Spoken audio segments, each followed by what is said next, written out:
Culties! Wait, don't skip. I gotta tell you something. My book, Cultish, which inspired this whole podcast, is finally coming out in paperback, and I'm hosting 2 incredibly special live tour events to celebrate. The first is in LA on June 9th and is a culty live podcast book tour variety show featuring so many special guests, including my co-host Reese, former guests Jamie Loftus, Raven Simonet, and Miranda Pierman Mayday, plus drag and burlesque performances and other transcendent surprises. And then I'm doing an event on June 13th in New York, moderated by the cult-followed author Coco Mellers. Check out amandamontel.com/events for info and tickets. I so hope you join us for these oh-so-special events.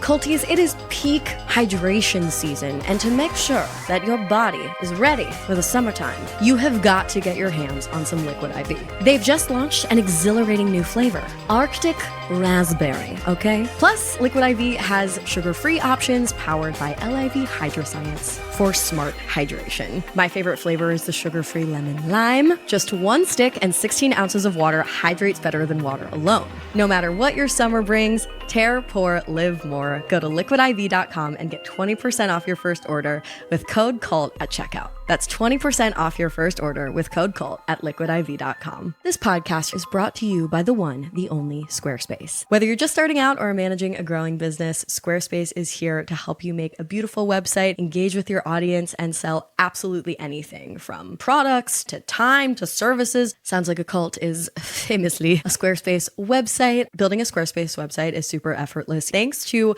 several key features, including their design intelligence, which combines decades of industry-leading design expertise with cutting-edge AI technology. You can also manage payments really easily on Squarespace. You can even fundraise on a Squarespace website, which I think is super cool. If you want to make a website, make it a freaking Squarespace website, okay? Check out squarespace.com for a free trial. And when you're ready to launch, head to squarespace.com/cult to save 10% off your first purchase of a website or domain.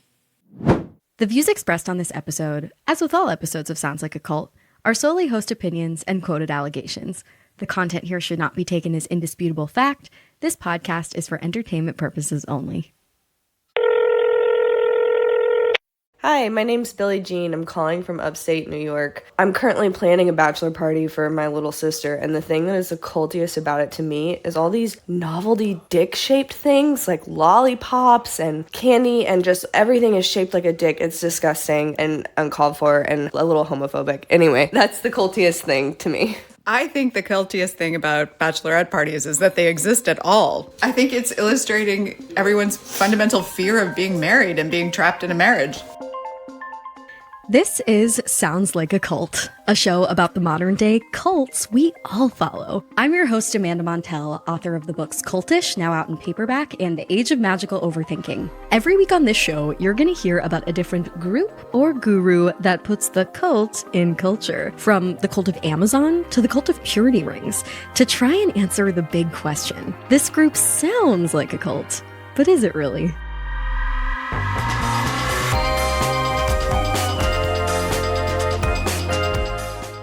And if so, is it a live your life, a watch your back, or a get the fuck out level cult? After all, the word cult, cult classic, cult followed, full-blown cult, it's up to interpretation. And I am just salivating as if I had a penis-shaped lollipop in my mouth, so sorry, to get into today's topic, the cult of bachelorette parties, part 2. This is such a juicy topic. It demanded a part 2. There are so many ways to tackle the subject. It's so just sort of ripe for roasting. It's a topic that had been on the Sounds Like a Cult spreadsheet for quite a while. I'm very excited to get back into it because one of my favorite episodes of this show of all time was our episode on the cult of weddings. I am recording this as a recently engaged person already navigating the scammery, dare I say, of the wedding market. Hello, Amanda from the future here. As I record this very sentence, I have now actually already had my bachelorette party and am somewhat ashamed, or maybe not, I'm not sure, to say that, in fact, I loved it. It was pretty unique, I think, and super special to me. Am I a deep-dyed member of this cult now? Do stay tuned to the end of this episode for some personal reflections on that front. But before that, back to the episode. I just never tire of scrutinizing and poking fun at the capitalist conformist monstrosity that is the matrimony industry. But of course, the wedding itself is just the tip of this penis. Sorry. The penis is just such a prominent talisman in this cult today, so I'm gonna keep referencing it. I can't help myself. Anyway, the wedding itself is just the tip of the iceberg of this cult. Wedding festivities have just exploded in culty extravagance. You've got your engagement soiree, your engagement photo shoot, you got your bridal shower, you got your boudoir shoot, you got your bachelorette party, your wedding brunch. It's wild. And it's gotten to the point where some people dream of their bachelorette party even more than they dream of their wedding itself. The second you decide you want to get married, this whole industry descends upon you, coercing you to participate in all these rituals, shelling out thousands and thousands of dollars. You feel so pressured. It's tough to take a second and resist, to say, I don't know if I, in my heart of hearts, when I'm my most authentically connected to myself and my partner and the reasons why I want to get married, I don't know if I want to demand that all my closest friends fly to Nashville and get a bunch of matching pink satin robes that all say hashtag same dick forever and get dry bar blowouts and throw our hair back for a single Instagram photo.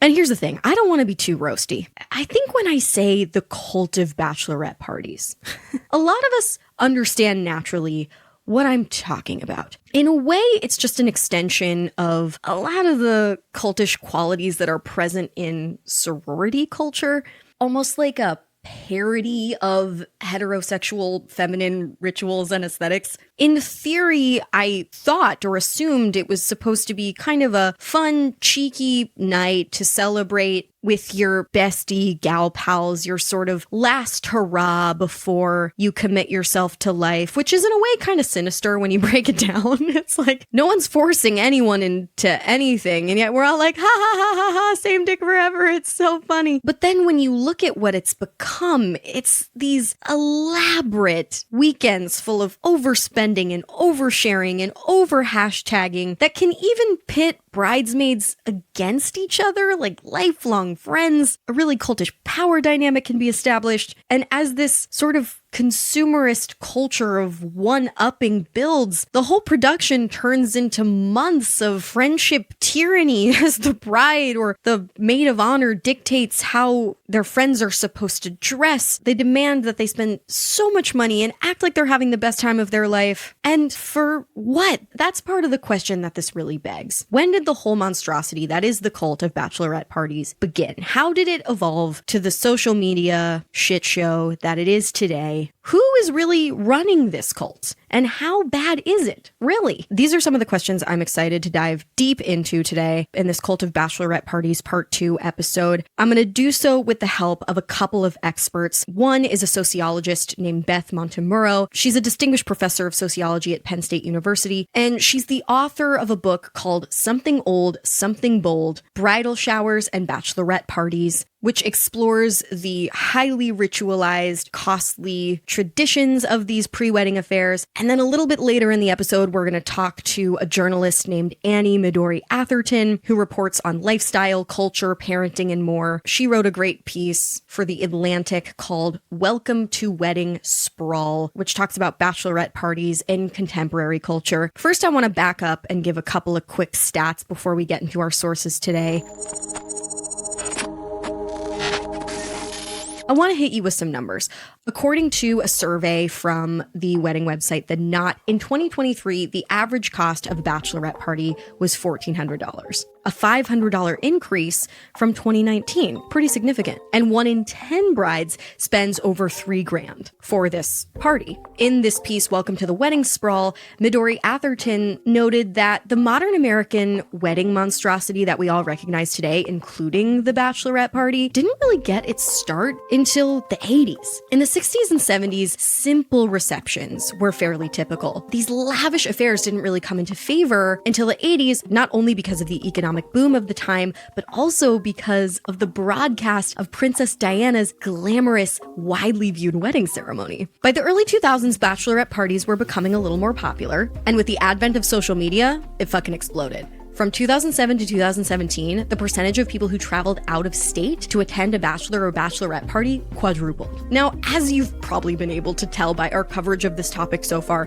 it is like really easy to shit on bachelorette parties. But I want to bring a sense of nuance to this topic in this episode as much as possible. There are definitely gender and power dynamics to unpack here that inform our disdain of what bachelorette party culture has become. And I also want to personally say, I love festivity. I love an excuse to celebrate a life milestone. I never envisioned myself as someone who would go through the whole wedding rigmarole. I really don't like the idea of being pressured into something just because that's what you're supposed to do to appear successful. But I figured out a way to propose to him in a way that felt really special for us. It involved months of planning. It wasn't expensive, my proposal, but I did ask my friends to do a bit of free labor for me, which they were thrilled to do.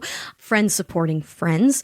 And I think festivity at its best is the thing that allows you to acknowledge the people in your life that really means something to you and to take a moment to create something special for them and for you. I like a certain amount of ritual. I like a certain amount of tradition. I just don't like when society makes you, especially as a woman, feel like you need to do it or else you'll be a loser.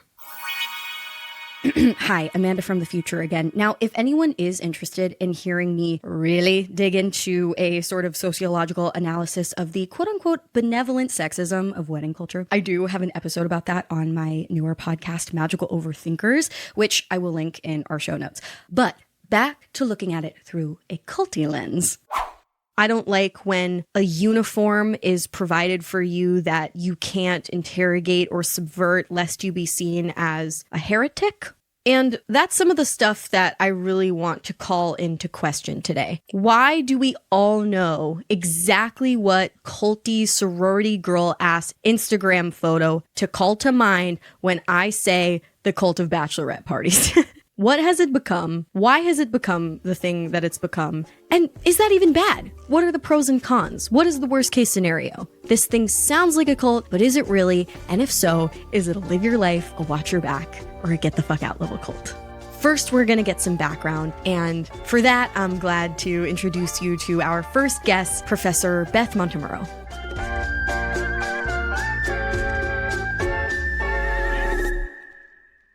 Thank you so much again for joining this episode of Sounds Like a Cult. I appreciate it more than I can say. Can you just start off by introducing yourself and your work? Sure. My name is Beth Montemurro. I am a professor of sociology at Penn State University, Abington, and most of my research focuses on gender and sexuality, as well as popular culture. Oh, God, what a wonderful beat. Can you sort of talk through why you originally took an interest in critically analyzing bridal showers and bachelorette parties? Did you have like a personal connection to the subject matter? Sure, yeah. So this was when I was in graduate school in the late 90s that I was at the age where I had friends getting married and family members getting married. And I really did not know that much about what happened at bachelorette parties at that time. Knew had some familiarity with bridal showers, having gone to them as a kid. But then I started to hear about what people were doing on bachelorette parties. And I thought, wow, this is kind of crazy. It seemed like a type of hazing. And I thought, well, this would be really interesting to study. And it ended up being my dissertation. So I started with some ideas about I'm curious about what this means, especially the contrast between the two rituals of the bridal shower and the bachelorette party. And I turned it into a dissertation and then a book. There was a lot there. Oh my God. Bottomless well.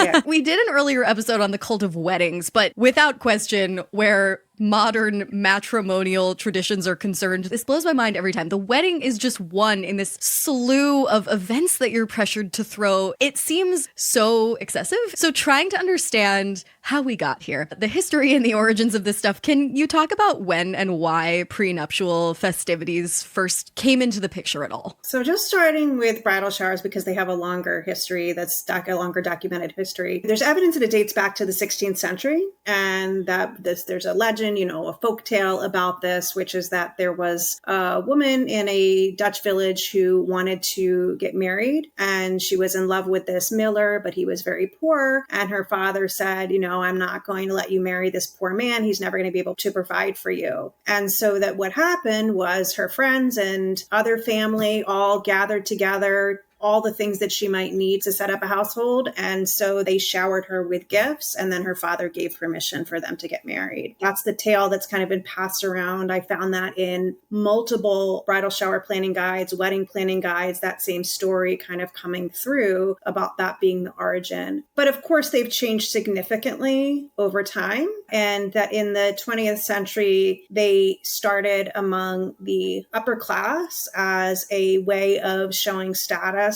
by showing your affiliation with the bride, right? If you were close enough to the bride, you could give her a shower, and you could show how much status you had by giving her particular gifts. And really, we still see origins of that today in looking at the different types of showers that people have. That makes a lot of sense. And it's funny too, the sort of like folk tale of it all, because I remember when we did our episode on weddings in general, it was really hard to find where certain very culty traditions involving weddings came from. There was so much folklore involved. I remember there was this one story in particular where we shared that like the origin of the bridal bouquet allegedly began because like medieval brides never bathed, and so the bouquet was supposed to be like a fragrant thing to mask her stench. And that's obviously like not true. A medievalist got in touch with us and was like, fact check. When it comes to these like hallowed love traditions in particular, like these intense social fixtures, there's like so much folklore.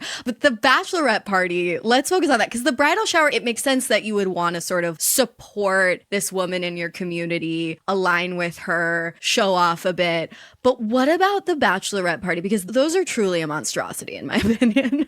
So the bachelorette party seems to have originated around the 1960s in the US anyway. And although there's evidence that the bachelor party dates back to ancient Rome, the bachelorette party is much newer as a ritual. The first published mention I found of bachelorette party, the term bachelorette party, was in 1981. So really, it's not that old of a ritual. And it seems like what happened. I mean, think about the time period, the 1960s, 1970s. So the 1960s, it seems like women were doing things that were like a bachelorette party by having lingerie showers for their friends or taking their friend out for a night on the town, but that they were not called bachelorette parties. And until you have the name, you have no institutionalization. You don't know that anybody else is doing it. If you're describing something and you think, well, maybe this is just what I'm doing with my friends. But once you get that label, so the 80s, it starts to become branded, and you start to think about, oh, this is what other people are doing. And then you start to find, as we get into the 90s, with the beginning of the internet, you start to have information that can be disseminated. Because think about before that, when you couldn't share what you're doing for bachelorette parties, you're not posting about it on social media. It's a very different experience than what it is in the 21st century. Yeah, in a vacuum, you're only going to want so much extravagance. But then you see what people are doing online, you feel like, oh my God, I have to outdo it. So the bachelor party, did that come first? Yes. And what's the connection between the origins of those two events? There's some idea that going back to ancient Rome of these parties with a lot of excess and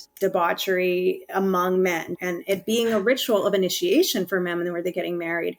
But thinking about the way that we have thought about marriage for women and men in the 20th century, it's not surprising that you don't see the bachelorette party until the latter part of the 20th century. Right. Because marriage was always a status elevation for women. It was not seen as if they had something to give up. It wasn't as like it was a sacrifice in the way that it's been framed for men. And so until you have that shift in that attitude that women are sacrificing something too, there's not like a place or a reason or a motivation for the bachelorette party. Right. It's like, oh, you're so lucky you fulfilled your life purpose of finding a husband. Right. What do you need to celebrate your last night for? It's like your whole life up until this point has been worthless. Right. So I'm wondering, like, based on your ethnographic research, can you highlight some of the most cultish bachelorette party rituals or dynamics that you came across? Sure. So again, just thinking about the context, like this is the late 90s and a lot has changed, but I think that the moment was really kind of important because it was really the beginning of when people were starting to have bachelorette parties and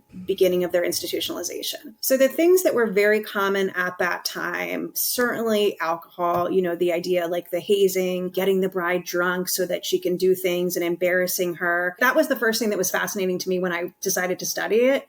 These are your best friends. Why is the purpose to embarrass her? Why is that the goal? Why is that fun for people? And I was very judgy about it until I interviewed people and kind of got their perspective on it. But that was one thing. Certainly the alcohol was really important, lowering inhibitions, but also priming the bride to do more things. The second thing is absolutely the sexual element of it. That was a significant part of it, right? So that the idea of like this playful last night of freedom. None of the brides I interviewed or none of the bachelorette parties I attended did the bride express any sincere regret about monogamy, but there was a lot of play about regretting monogamy. And so, thinking about, again, like using your idea of this, of being cultish, this is the ritual. This is what we do. So really exaggerated phallic symbols, like giant blow up penises people are carrying around, like a veil covered with condoms, penis earrings, penis straws, penis water bottles, penis everything. And sometime in the last 10 years, there was like the theme last penis forever as a bachelorette party theme. And so again, none of the brides really expressed that they were going to miss their sexual freedom. None of them expressed that they were reluctant to get married for that reason, but there was that elaborate play acting as if they were. Ooh, maybe this is way off, but my surface level judgment of it is like women haven't like fully embraced what getting married like truly means in positive and negative ways for them. Because I think there still is this implication that if you're a married woman, you've like succeeded at your gender, but we do have more liberties than we did in, say, the 60s, and we want to have just as much fun as the boys. So now we're going to kind of like parody or parrot the patriarchy's template for a person who is getting cold feet or whatever. Like maybe we'll have regret about making this sacrifice. So we're just kind of like freestyling based on what we've seen men do and say. Does that feel accurate? Absolutely. I think that that's a great summation of it. And the last part of what you said is also really important, is that in some ways it was mocking women's understanding of the bachelor party. And so if men are going to go see strippers, women are going to see strippers and, decorate themselves with phalluses everywhere. That's a way of both saying, yes, I'm going to play with this idea of sexuality, but also saying I'm going to make fun of the fact that men really have done this for such a long time and are acting like it's this major sacrifice to get married. But I do agree with what you said about this idea that it absolutely still validates the idea of marriage as being an important achievement for women. Culties, it is peak hydration season, and to make sure that your body is ready for the summertime, you have got to get your hands on some Liquid IV. They've just launched an exhilarating new flavor, Arctic Raspberry, okay? Plus, Liquid IV has sugar-free options powered by LIV Hydroscience for smart hydration. Visit liquidiv.com and use code CULT at checkout for 20% off your first order. Actually, my personal entire collection of Liquid IV is currently packed up because I'm going to be taking it with me to my wedding to put in little goodie bags for all of my guests, which is such an amazing use of this product. Liquid IV is so hydrating. I literally took it with me for all my friends on my bachelorette party. My favorite flavor is the sugar-free lemon lime. Just one stick and 16 ounces of water hydrates better than water alone. Powered by LIV Hydroscience, an optimized ratio of electrolytes, essential vitamins, and clinically tested nutrients that turn ordinary water into extraordinary hydration. 3 times the electrolytes of the leading sports drink, 8 essential vitamins and nutrients, always non-GMO, vegan, gluten-free, dairy-free, and soy-free. No matter what your summer brings, tear, pour, live more. Go to liquidiv.com and get 20% off your first order with code CULT at checkout. That's 20% off your first order with code CULT at liquidiv.com. This podcast you're listening to right here is brought to you by the one, the only Squarespace, the all-in-one website platform for entrepreneurs, podcasters to stand out and succeed online. Whether you're just starting out or managing a growing business, Squarespace is here to help you make a beautiful website, engage with your audience, and sell absolutely anything from products to content to time to services. Sounds Like a Cult is famously a Squarespace website. Building a Squarespace website is super effortless, even for Luddites like myself, and that is thanks to several key features, including their design intelligence, which combines decades of industry-leading design expertise with cutting-edge AI technology to help you build the website of your dreams that's super aesthetic, perfect for your brand.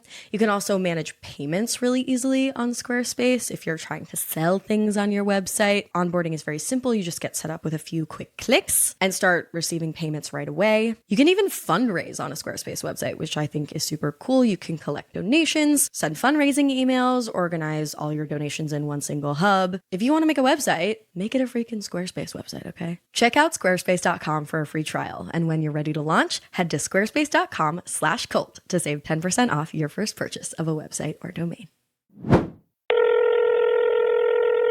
Hi, my name is Sarah. I'm calling from Toronto. To me, the cultiest thing about a bachelorette party is that it's a bunch of people who pretend to like each other for a weekend all because they really like one person. Other culty things about bachelorettes, like who is really the leader, right? Like it's clearly like supposed to be about the bride, but there's someone else that's like handling all the shit and like doing all the bad stuff. But the bride gets to take all the credit. You invest an obscene amount of money into something that you're like, I don't really know if this is gonna go well. Or if you even wanna go, all because this is what I'm supposed to do, it feels like. Hey culties, this is Chelsea phoning in, and I'd like to say the cultiest thing about bachelorette parties is the mob/hive mentality associated with quote-unquote protecting the peace of the beloved cult leader, aka the bride. Because when you think about it, bachelorette parties are just an amalgamation of different groups of friends through different time periods of your life. And if you're a really good cult leader, all your friends think that they know you the best. So the funniest thing are the secret meetings or shady comments with everybody thinking that they know what's best for the bride to make sure that they protect her peace. I don't know. There's something culty about that.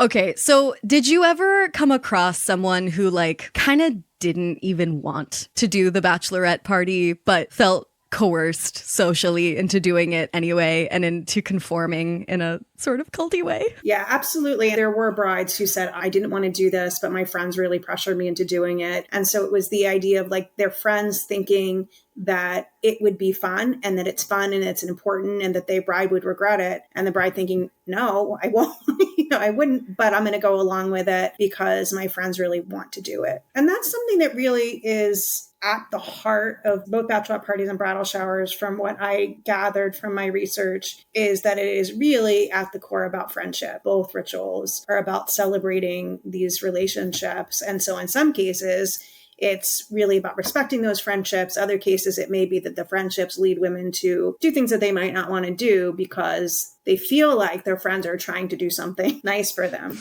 In general, what historical, societal factors would you say contribute to these prenuptial events morphing into the sort of like hyper-consumerist, culty events that they can sometimes be now? The significance of social media is huge. But before that, right, before we get to really social media, reality television was really important. There were these shows in the 90s. The Learning Channel had a show called A Wedding Story, which was a reality show about these couples getting married. I think that shows like that, which really put this emphasis on weddings and letting people start to have a window into what other people are doing, starts to contribute to that institutionalization. And it becomes not just about like, let's have a party and let's get married, but as you mentioned at the beginning of this, when we started talking, here's the buildup, right? Like, it's like the pep rallies. All these things are like pep rallies for the wedding. So we start to see in popular culture examples of these different events and hear what other people are doing. In addition to that, you have thinking about, again, like the origin of the bachelorette party. Like, there's things that may not seem that significant, but are, like women's increased labor force participation, women's increased college education. All of those lead to kind of like a shift in women's status and a shift in gender power dynamics in straight relationships. And so that kind of sows the seeds for thinking about weddings in a different way. What's happening with weddings and weddings becoming more lavish then spreads into the pre-wedding events as well. So yes, we're going to have an elaborate wedding, but let's also have a bachelorette party weekend rather than just doing something for one day. Let's have multiple bridal showers. There was one woman I interviewed who had 12 bridal showers. Why?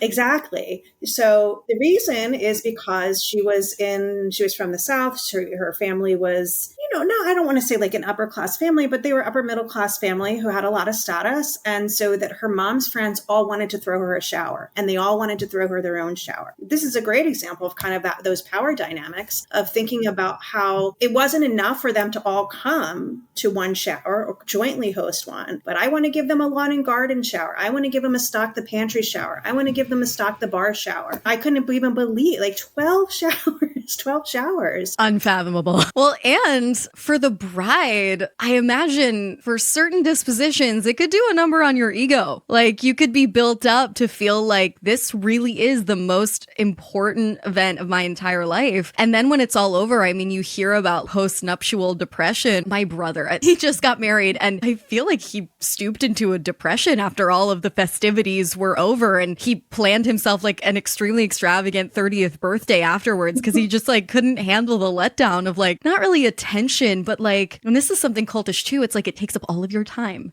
Every hour of every day is like dedicated to wedding festivities and pre-wedding festivities and post-wedding festivities. And then when it's all over, you're like, who even am I? Like, what is my purpose now? Right. That feels like it could be kind of damaging. I just have a couple more questions. From your observations, like, what do these prenuptial events seem to mean to the brides themselves? Like, are there instances when they've been really transformational in a good way or traumatizing? Like, what do they mean to the brides? So thinking to the brides that I spoke with, for most of them, they were transformative in a positive way, in that it allowed them to see through this ritual celebration how much their friends cared about them and to really feel those relationships cemented. Women talked about women traveling from different states, about being post-college, and a lot of people going in different directions, and how much it meant to them that their friends would come back or come to them, and that everybody would give up the time to celebrate their wedding or celebrate with them for their bridal showers or bachelorette parties. So certainly it was transformative in that way. Like, we show up for each other in a lot of ways, right? But this is something where there's an expectation to do it, and it's a formalized expectation to do it. And so that I think that it was an opportunity for women to really reflect on their friendships. What about for the guests? In some cases, it was transformative in a negative way for some of the guests and some people who were bridesmaids or planners, hostesses of showers, because the opposite. They felt a lack of appreciation, a lack of gratitude on the part of the bride for either, as I mentioned before, their financial status or for the efforts that they went to. Like, it was like some cases, some people, and I think what you mentioned about the ego being built up, they start to feel like they're really the center of attention. And why isn't everybody just doing everything they can? Why wouldn't you come to all 12 of my showers? And that was hurtful, that some people talked about their relationships, their friendships really being changed and not being as close after the wedding because they felt like they saw a different side of a friend, of a bride during the wedding and shower planning. Oh, that's terrible.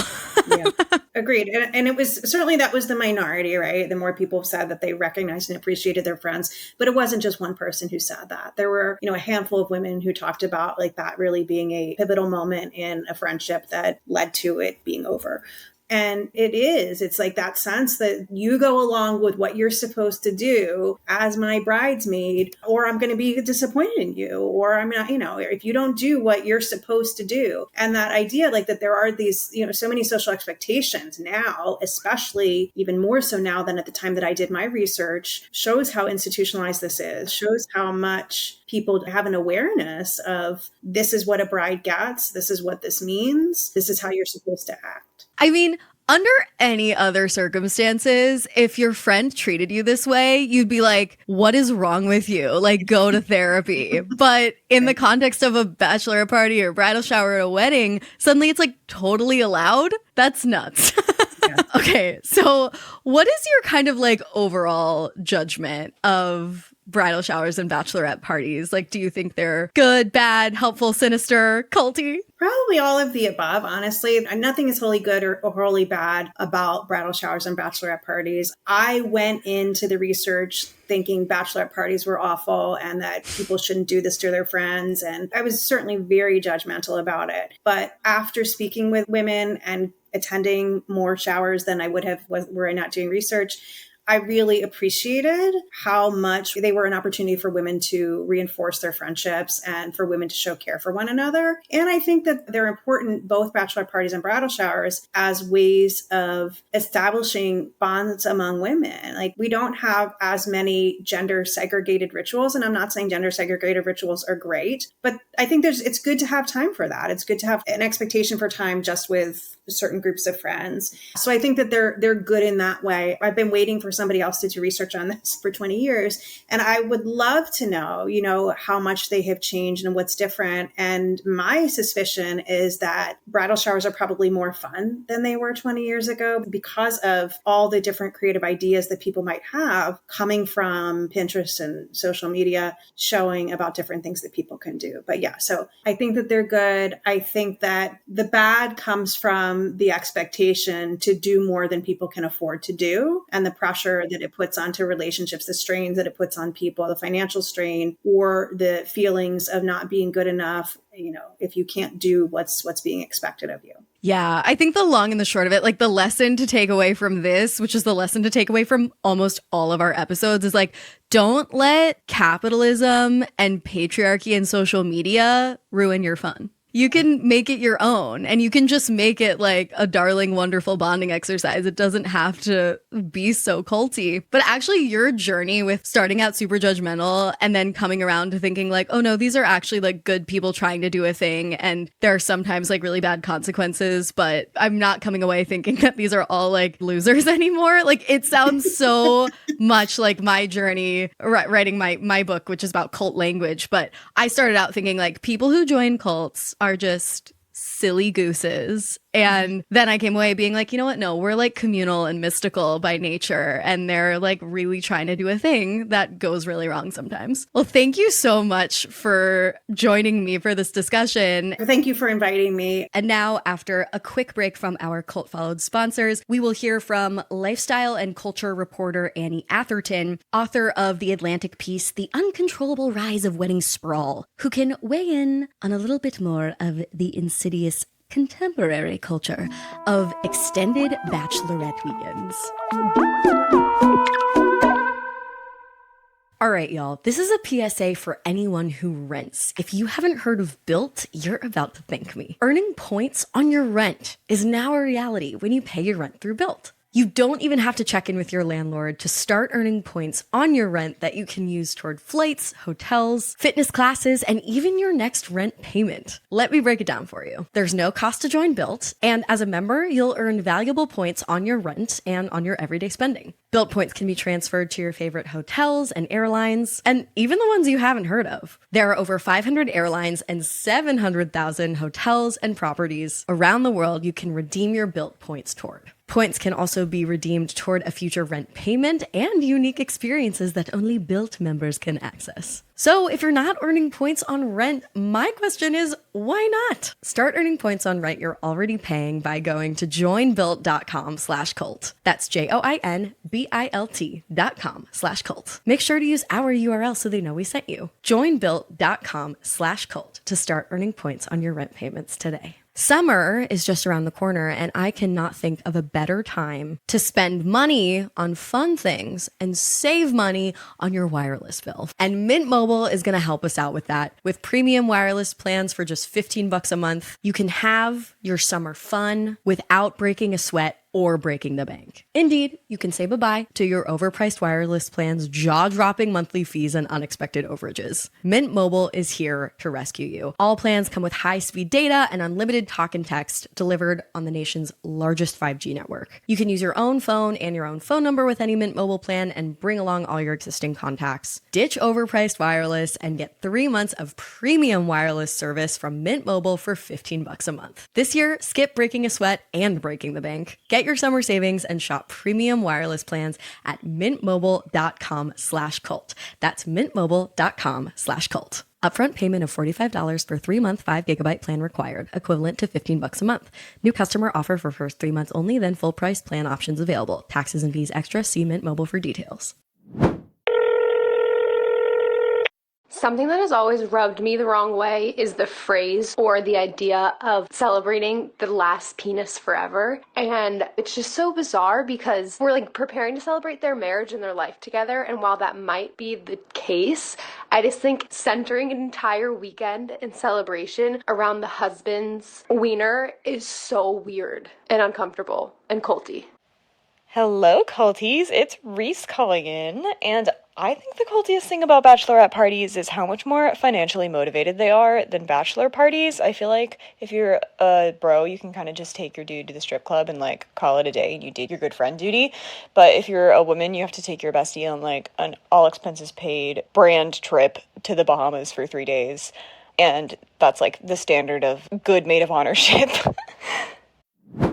Thank you so much for joining me. Could you please introduce yourself and your work to our listeners? Hello, yeah. My name is Annie Atherton, and I am a freelance journalist covering lifestyle, culture, all kind of different topics. And could you just go right ahead and tell us about your personal connection to / formal experience with bachelorette parties? I am 36. Being 36, I feel like I had a really big wave of weddings in my life, including my own, in the last 5-6 years. And it was just all of a sudden back to back. Everyone I knew, their entire summer, spring to fall really, was weddings and wedding adjacent events. So partially it was my own life. All of a sudden, that was my entire travel. I just realized that was happening, even if it was local travel. That's culty already now that I think about it. A good 5 years of your life are colonized by not just weddings, but all the extra wedding festivities. You can't live your normal individualized private life and go on the vacations that you want to go on because you're obligated to all of these wedding events. It's true. And then I finally started having to decline them after we had our first child. I think there were 3 in a row, and I felt bad. But that was the first time where I was no, I cannot do these. That's a good excuse to have kids, to decline wedding invitations. It's true. And so many of these things are so fun, but it is just kind of extreme. And then, I would hear about other people in my life having even more. And, I think we're always comparing ourselves to others to get a sense of is it us? Is it our culture? Am I weird? Are they weird? And some of my friends who have even more traditional social circles, were really involved in their sororities or had a lot of friends have big bridal parties. People were doing way crazier things than I was. And so I was oh, my friends are so low key compared to this. And then you read about in the news, I know I just saw something, it's made a big splash on TikTok or something. Some woman from Fort Worth, Texas, some socialite had a almost $60 million wedding or something. It was crazy. She had 3 separate bachelorette parties. One was Marie Antoinette themed. I mean, it sounds lit, but Jesus Christ. I mean, we always talk on the show about how when a group becomes your entire personality, your life purpose, etc., your aesthetic, everything, it's worth examining. Babe, you are in a cult. Yeah, kind of. And I know that you're big on language, and the way that people talk about weddings in general is so funny because I've literally heard people say, well, my cousin, she's not working right now because she's in between jobs, so she's just planning a wedding. That was this woman's job for a while. Or Yeah, I think I'm gonna have to, scale back at work because of this wedding. Or like crazy, like all that is to say, it's all just so normalized that what feels like a little bit insane to me is just like very low key in the scheme of things. But I think that's what inspired me to write this article about it for The Atlantic earlier this year. My editor was interested in the topic as well, because it's like, how did we get to this place where this is just so normal, and having a 1-day party for a bachelorette is considered like extremely low key, very casual. Whereas meanwhile, like I talked to my mom about this because they had none of it. They didn't, nothing like this, it was like you got married in the middle of the day at a church in the social hall, the same hall that people gathered at like after service, a lot of the time. Reception with a bowl of punch. And then bachelorette parties were completely non-existent until sort of trickling up through like the 70s, 80s, 90s. But that history was actually kind of fascinating to me to dig into. And there are people like who've actually studied the sociology and the history around it. As someone who's taken a more recent look at the cult of bachelorette parties and its like current day iteration, when I say the cult of bachelorette parties, like what rituals and behaviors come to mind for you? When you talk about the rituals, I think it's almost taken for granted that you have things like matching attire, theme for like the whole weekend, if not multiple themes, where the attire comes into play. I think it's this idea of getting in lockstep with everyone that is taken for granted that has a cultish element to it. And obviously not every person's bachelorette has this huge variation, but it's kind of just an expected norm that you do what everyone else is doing from like soup to nuts, like from the moment you get the email and start filling things in and signing up for things and splitting everything evenly, and then going to what you're doing on the event to the end. It's like the expectation is that everybody is in line. It's like rank and file.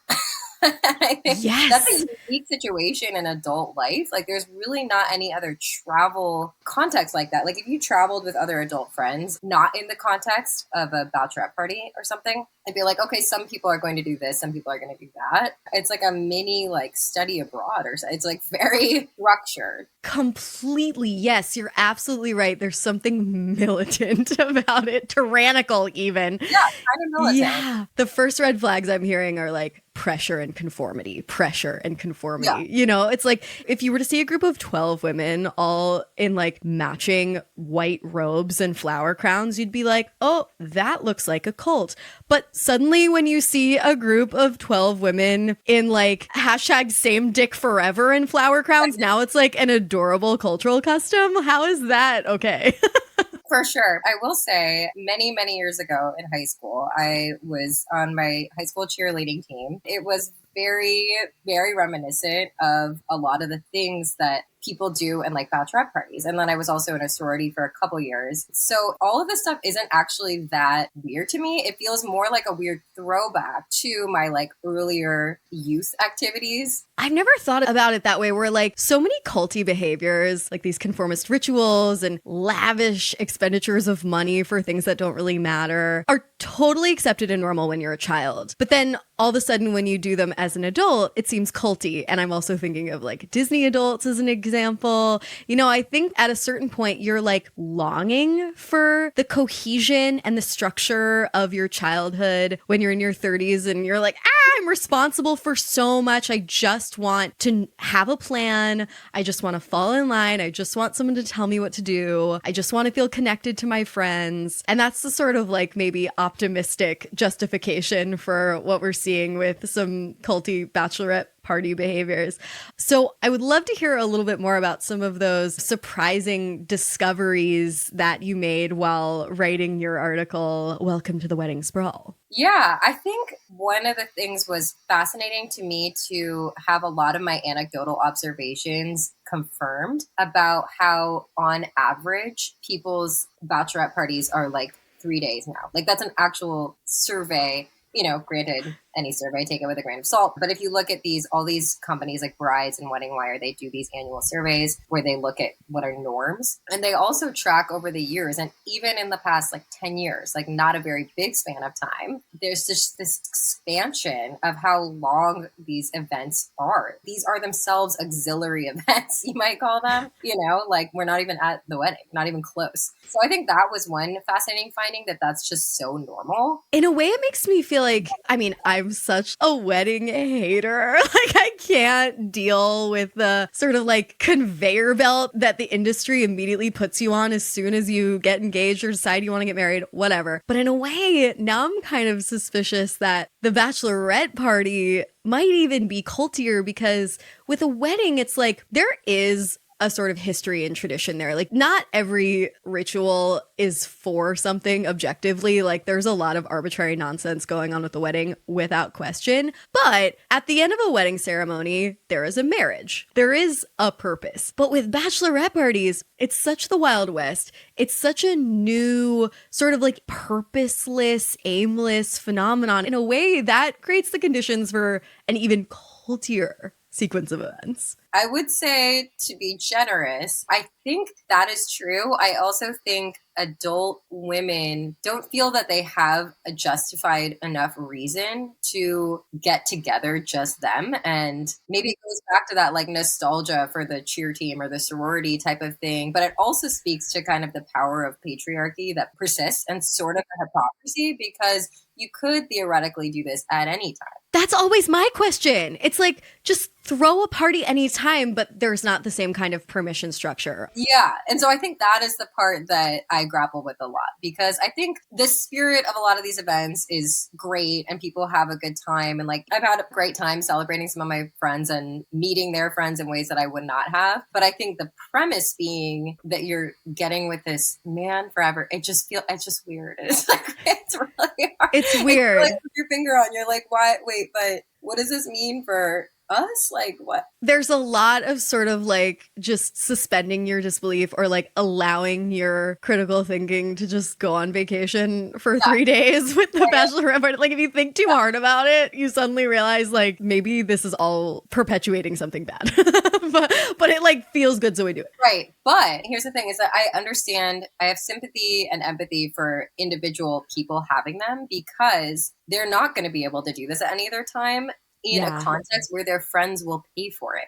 I had a one night thing, and I kind of regret not having a weekend thing, because I'm like, there's no other context where people are going to randomly pay for me to do shit for 3 days. That's just not going to happen. Contemporary American life is like so fucking extreme. Where like, I'm so overworked, I'm so overwhelmed, I'm so fucking busy, I don't feel taken care of in my everyday life. Here's like the one opportunity for everybody to just treat me like I'm made of gold. Why have to fucking seize it, like that's what I'm hearing. Yeah. And it's also very like, I paid for yours, you're gonna pay for mine. Like, I think there's very sense of like what goes around comes around. And again, on a generous day, you'd say like, oh well, these people were so kind to me, I'm gonna do this for them, vice versa. But you could also look at it as like, dude, I shelled out like $1,000 you, I'm gonna have my weekend when it comes. There's not another time when they can do this. And so it's like, I almost like, how can you blame somebody for wanting to get all their friends together? Not only will people not pay for it in any other context, but they might not even do it. Like, they might not make the time. And that's the other kind of sad thing, I think. I know. Is that, like, your girlfriends just might not. They're going to be like,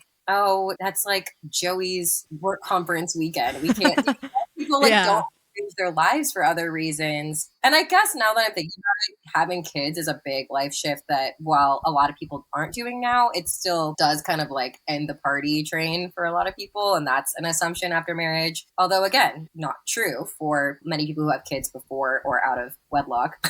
It's like what sounds like an ancient term. But so there is kind of a general sense that you're like not going to have the flexibility. And kids do make like life a lot harder. Like, it is harder for me to anyone's thing now, even just having one. So I guess that is part of it, but it's also like they're just not going to make the time. I know people who've made it happen after they had kids to go to someone's bachelorette, But would they have done that for just that person's weekend that they wanted to see you? Maybe not. So it is the only way. It's just it's a cycle. It's a reproducing cycle with the absence of another kind of value system. It's just like women's way. And to be fair, men have these too, and they're also lavish.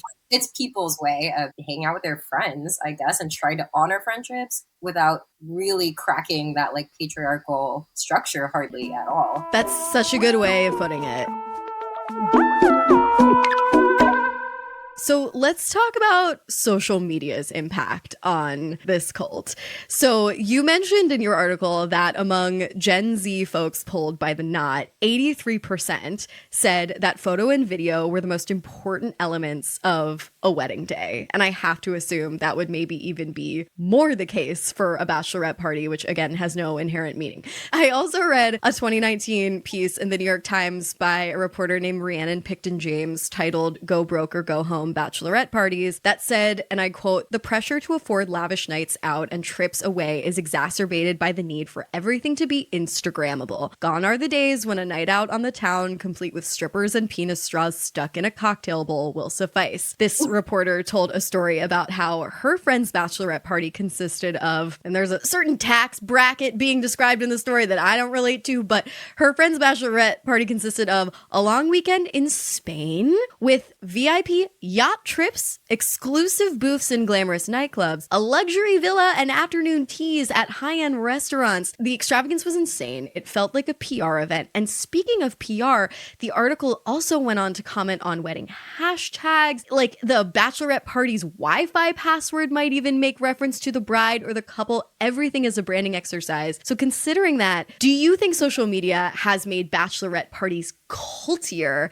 And can you think of any specific examples from your reporting illustrating how? Yeah, no question. I can't really even imagine bachelorette culture as it exists without social media. I don't think it would occur to anyone to do the things that they do on them without seeing them broadcast. But then similarly, yeah, the impulse to share it is obviously strong. So I talked to a wedding planner. So first off, hiring planners to be part of the bachelorette process. That was something that blew my mind. Apparently people hire planners. Like hiring vendors for the bachelorette party is just another level. And the planners are telling me that there's a much higher demand for personalization. That's where weddings is too, obviously, but I think that goes with the sharing because it's like everything is customized. Your name or the name of the weekend, whatever, emblazoned on the cake, on the cupcakes, on the little purses, on whatever, anything you have. I think that's a huge part of it. Again, really familiar to me when I reach back to my cheer days. I think it also lends itself to photos. Like I think that goes hand in hand because a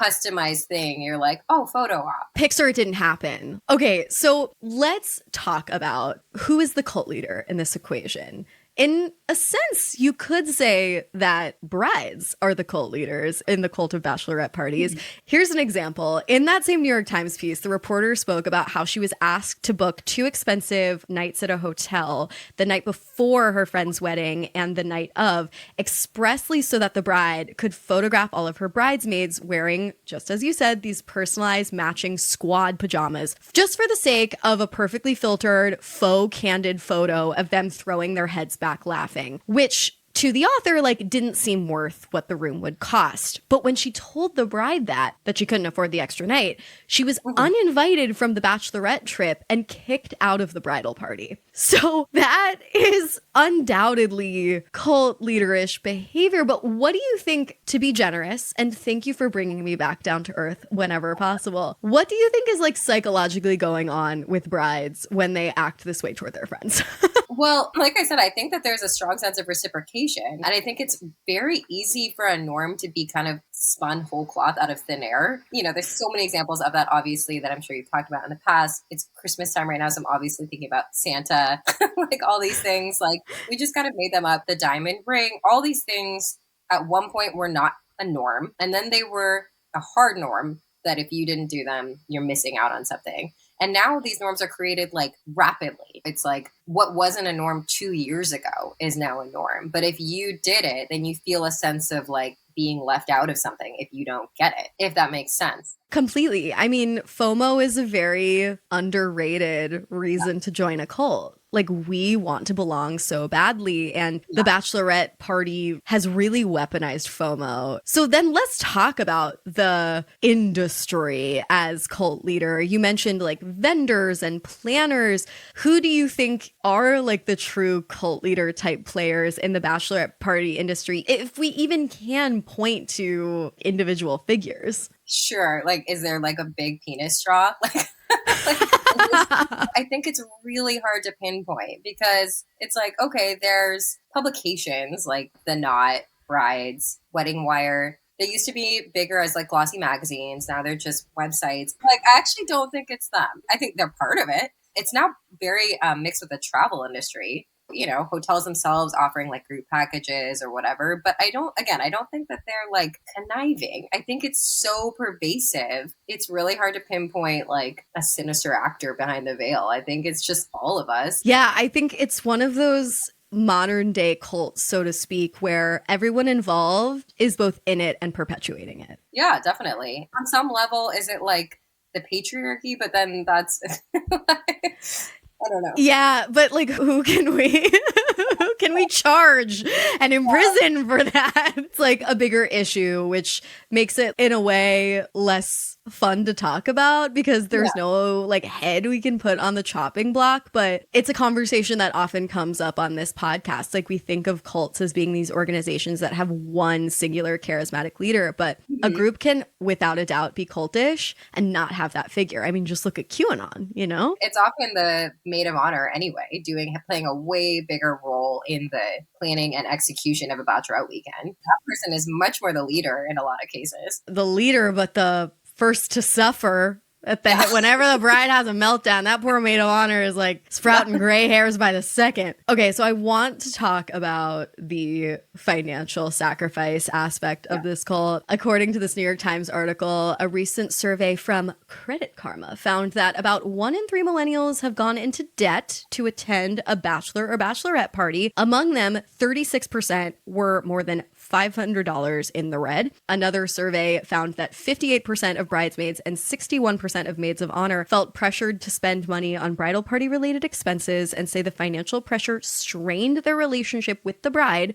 That is 58%. For groomsmen, it was lower at 43%. But still significant. In your article, you mentioned a survey finding that 87% of couples delayed buying a home or paying off debt to pay for their wedding events and expected guests to shell out too. So my question is, what is the most lavish bachelorette party expense you personally have witnessed either in your reporting or in your life? And did that spending seem culty? Yeah, absolutely can be culty. I think in my life, I've heard more of like this being other friends' experience than my own. But I think you mentioned earlier a bachelorette party that requires you to go abroad. You're talking minimally a couple $1,000s. That's wild. Maybe all your friends can afford it. That's fine. But like, I don't know, maybe is that weird too? If your assumption is that all your friends can afford that, is that maybe you should ask yourself about the socioeconomic diversity of your life and your social community. So I've never actually been to Nashville, and I wouldn't say that this is like a particularly outrageous example. It's more outrageous how normal. It's considered like just a normal thing to go to Nashville and have a bachelorette weekend. But you're assuming flying in from another state, okay, off the bat, that's like $500 to $1,000. And then staying someplace for days and having like the beer pedal bike, renting tour buses, renting boats, like you mentioned, such a recipe for nausea and puking aside. Having meals, like hiring a private chef. Actually, somebody just told me about how they went to a bachelorette weekend that had a private chef come to the Airbnb or whatever it was. And it was like $100 plus per person. And it didn't include alcohol. You know what's nuts is like I have vaguely heard through the grapevine of events like this too. And oftentimes the people in attendance didn't even really have a net positive experience. Like they didn't even like really have fun. Or if they did have fun, it's only because like, everything went off without a hitch, or like there wasn't some big disaster, but it wasn't like a truly personalized experience. They just felt so much pressure to make this event for all their friends and also for themselves like the most special thing ever. They kind of like lost the plot somewhere in the midst of all that. And it's also often kind of a random assortment of folks. And so it's really hit or miss. You could have a great time. Everyone could mesh really well. But I've certainly heard of people being like, oh, I need a vacation from that vacation because their coworker or their coworker's sister-in-law, like just a random group of people, and then like just like their friend group was like the bottom of a bag of Chex Mix Party Bold. It's just like, I did not want this. Like, so the last culty point I really want to mention is you sent me this very interesting Boston.com article titled "Researchers Warn Bachelorette Parties in Provincetown Are Destroying LGBTQ plus safe spaces." And it made me think about how bachelorette parties affect broader society. This article suggested that bachelorette parties are causing a sort of heterofication of many queer spaces as more and more bridal events are venturing into drag shows and taking up space in what is otherwise a queer refuge. The author suggested that while many of these women sort of like claim to be allies, I have so many gay friends, it's and I quote, just after several drinks, many may grab the butt of a cute gay man or take selfies in front of the leather daddies as if they were exhibits in some queer zoo. I can't help but think, traditional cults often take over or have an unwelcome presence in certain communities, like the Rajneeshpuram, the Wild Wild Country cult taking over that community in Oregon. Would you say that there are any other potentially damaging ramifications that this new era of bachelorette party trends is having on broader society? Like, are they taking over? Oh my gosh, what a funny question. Yeah, that article was interesting to me. And I mean, I hate to say it, but I've seen that many times. But it hit me when I was on a work trip in Austin and we went to some piano bar. And to be fair, I don't think that this particular space was like that alternative. I think that they had accepted what they were, which was a dueling piano bar that would attract bachelorette parties. But there were 3 bachelorette parties in the same space. And I was just like, oh my gosh, if I lived in Austin and this was like my place that I just wanted to hang out, this would be insane. It's like an amusement park all of a sudden. Oh man. What I keep coming back to is just like the self-centeredness that this quote unquote cult brings out in everyone. It's like, well, no, it's my fucking day. In fact, it's my fucking weekend. In fact, it's my fucking month. In fact, it's my fucking year because of my wedding. And I don't care what spaces I colonize in the process. I don't care what spaces aren't mine that I must, take over. I think there's probably like a natural inclination for self-centeredness in each of us that this like hyper-capitalized social media laden hellscape that the wedding industry has become is like unearthing. And I kind of hate that and don't know how to disrupt it. I mean, what's your advice if someone like wants to have like a joyous, non-culty bachelorette festivity? How would you suggest going about that? Oh my gosh. I mean, like I said, I just had like an one night thing in our city. We like went out to a dinner theater and I don't know, I kind of regret not like shaking around my friends more. I mean, I've been to like great things that were really low key at like an Airbnb. One of my friends, hopefully she doesn't mind me sharing this, but she's in a queer relationship. So she was kind of joking, like, this is kind of funny to have something at all. But like people wanted to have something for her regardless, just because, again, it's like it's a norm. So people wanted to do this for her. So we were like jokingly calling it like a summit of female friendship or like. I love that. See, like the queering, even if it's ironic, of these like ridiculously monstrous events is, I think, really important. I mean, in queer relationships already, you're having to like interrogate what are our roles, what is all this for? And so I can see that being like a less culty version. So yeah, queer your bachelorette parties when possible. Yeah. But I think there are a few things. I actually do have some strong opinions on this. So one, I don't think we can understate the role of like extreme binge drinking in a lot of this. And when you talk about like ruining the queer space, I think it's because people are wasted. And like, I don't think, a group of 60-year-old women in their knitting club descending on Nashville or wherever to like go look at the Elvis exhibit would rub people the same way because they're like minding their own business. So I think like being wasted in public is to be something to be avoided in any context. That's a huge part of it. But I don't think people would be as annoyed if people weren't just like out there like, woo! And then having like really transparent information about the money stuff in the very beginning, to one person's credit, I would say, who organized a bachelorette party I went to, there were like options. Like you could go for just the daytime of this thing, or you could go for overnight. It seemed like it was okay to do both. And that would give people an out kind of who weren't trying to spend the full amount. It's like tiers. Yeah. So something like that, or if you can find ways to be like a little more sensitive to people's different financial situations, just think about the fact that not everyone can drop that and how that might make them feel to not be able to, or for that to just put a really big strain in their budget. Those are my big things. I love the idea of just like sending a gentle invitation to those listening to interrupt the cycle of escalation. It could be you. You could be the whistleblower.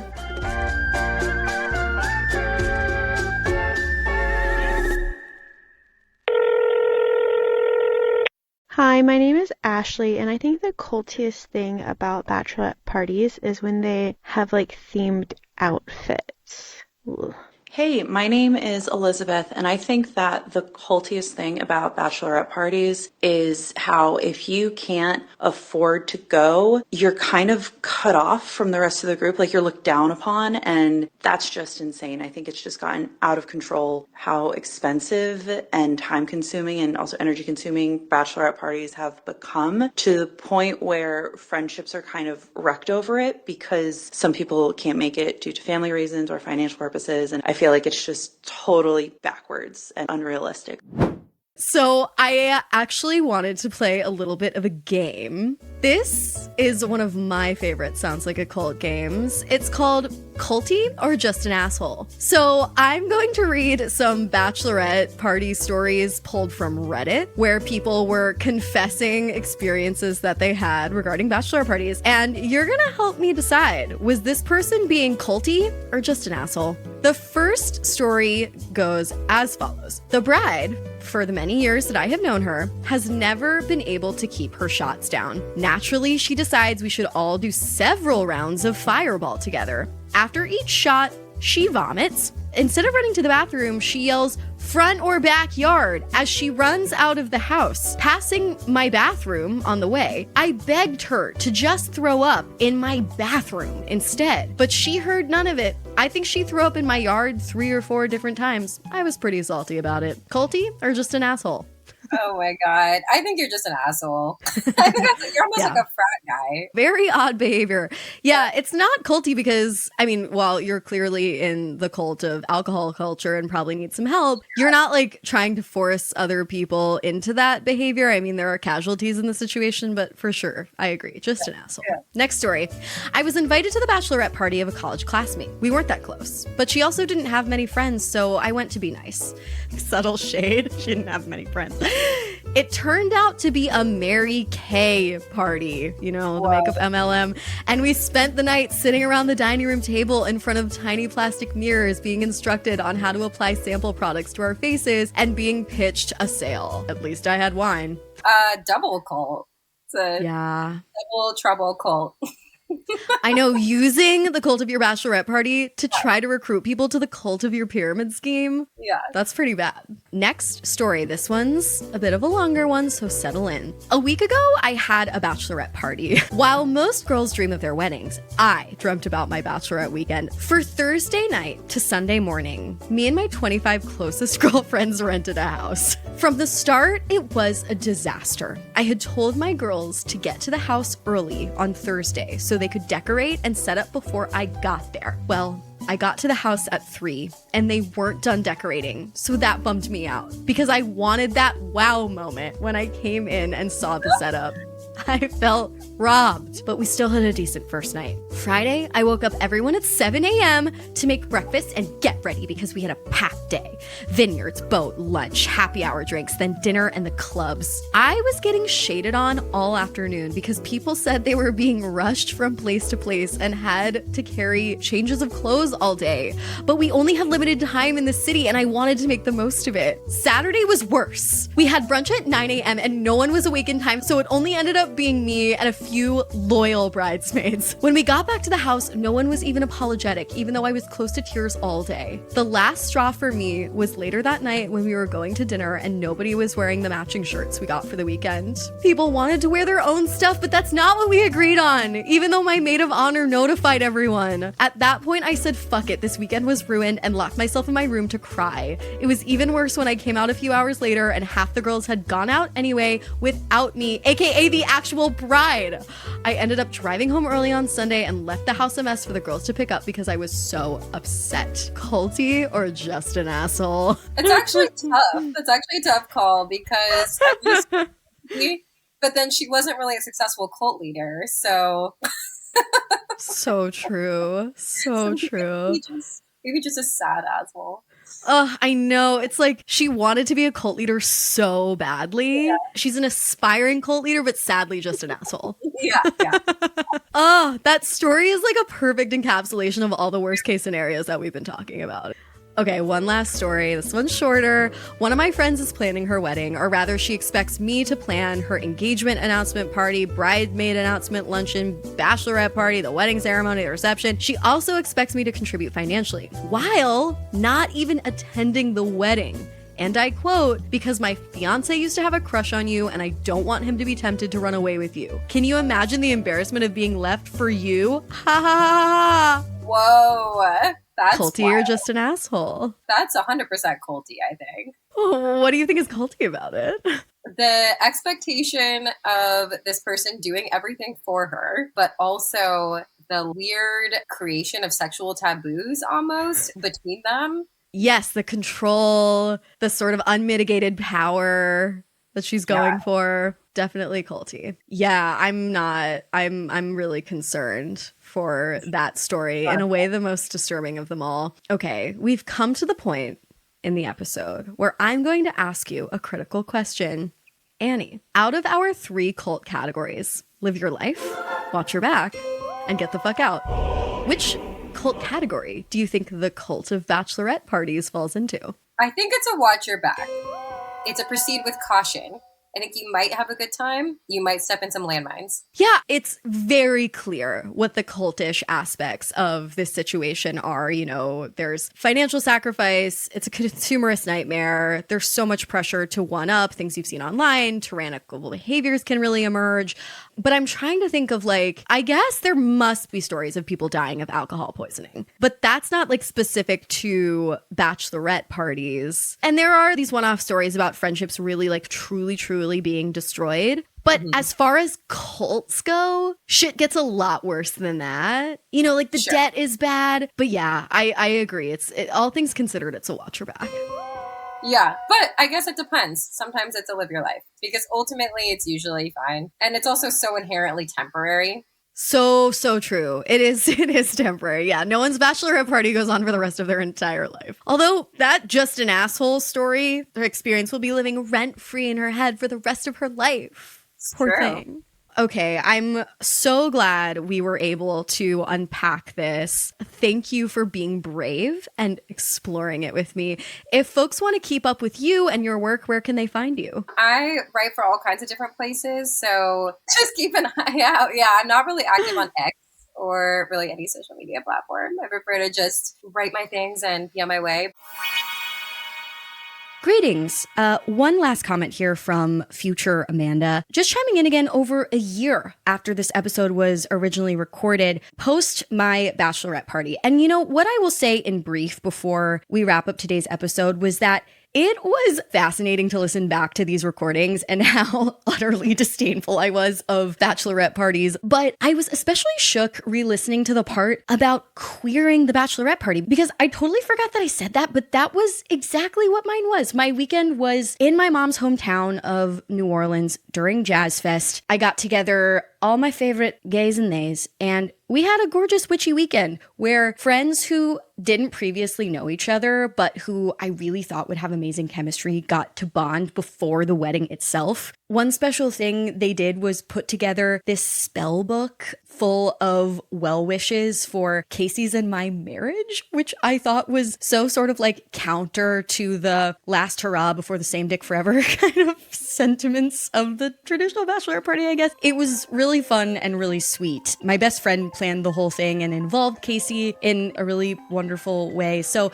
I don't know, that whole thing was a really hopeful experience that got me out of my head a bit. So yeah, appreciate you tuning in to this whole ass fucking excavation of the cult of bachelorette parties. Well, that's our show. Thanks so much for listening. Stick around for a new cult next week, but in the meantime, stay culty. But not too culty.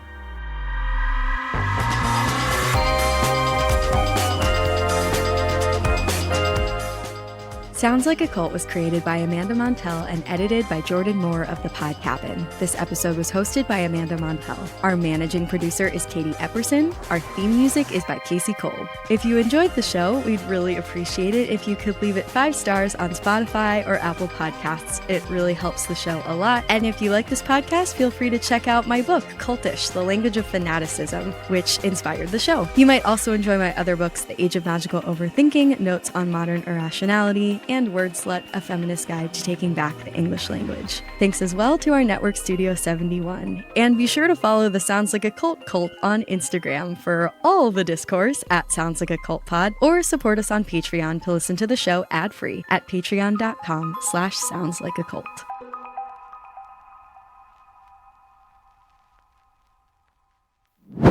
If you haven't heard of Built, you're about to thank me. Earning points on your rent is now a reality when you pay your rent through Built. Let me break it down for you. There's no cost to join Built, and as a member, you'll earn valuable points on your rent and on your everyday spending. Built points can be transferred to your favorite hotels and airlines, and even the ones you haven't heard of. There are over 500 airlines and 700,000 hotels and properties around the world you can redeem your Built points toward. Points can also be redeemed toward a future rent payment and unique experiences that only Built members can access. So if you're not earning points on rent, my question is, why not? Start earning points on rent you're already paying by going to joinbuilt.com/cult. That's JOINBILT.com/cult. Make sure to use our URL so they know we sent you. Joinbuilt.com/cult to start earning points on your rent payments today.